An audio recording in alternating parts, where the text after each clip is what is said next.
time for some homemade chili. Now, you can do this or you do not have to do this. I am making my own tomato sauce. As you can see, I'm cutting both ends of the tomato, blanching them for a couple of minutes, getting them nice and hot, trying to get that skin off. Putting in ice cold water with some ice just to stop the cooking process within the tomatoes themselves.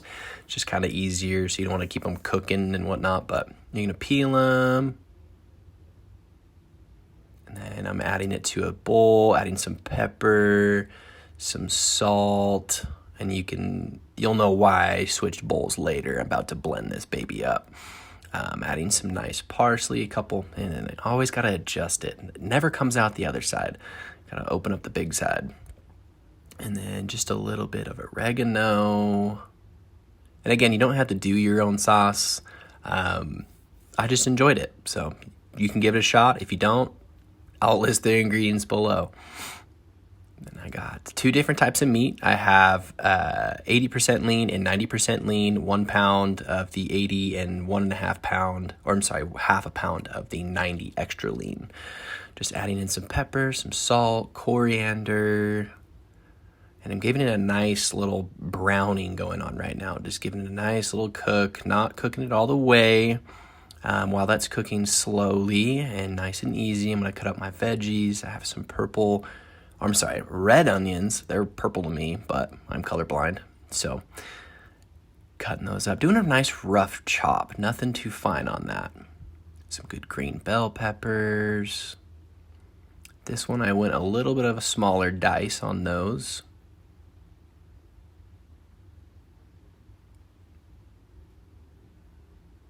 And some big old mushrooms. These were the topping of the whole chili. I love mushrooms, and it adds a little bit of a texture to your chili I think you guys will enjoy. Just a nice little slice, a little dice.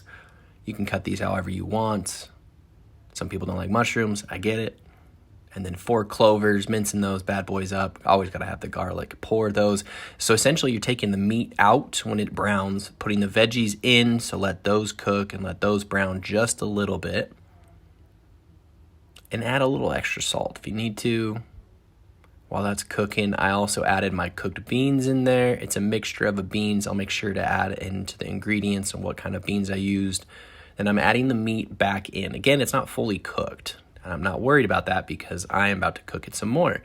Adding in that homemade tomato sauce, folks. This chili had so much flavor. I'm excited for you guys to try it. And then just mixing it in through.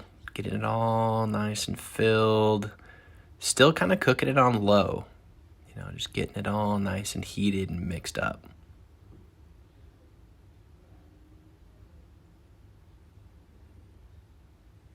While I pop the top on that for a little bit for it to cook, I'm adding in the herbs. First, I'm chopping up some thyme, rosemary, some oregano.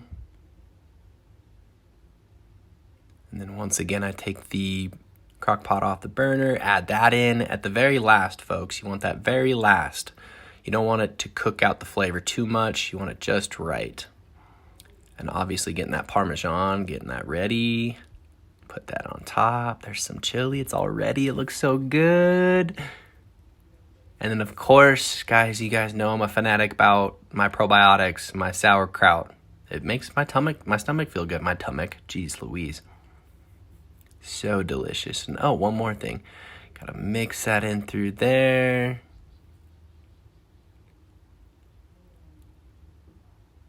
So much flavor, everyone. You're gonna love this. And your glass of wine or your beverage, whatever it is. There's your chili, folks.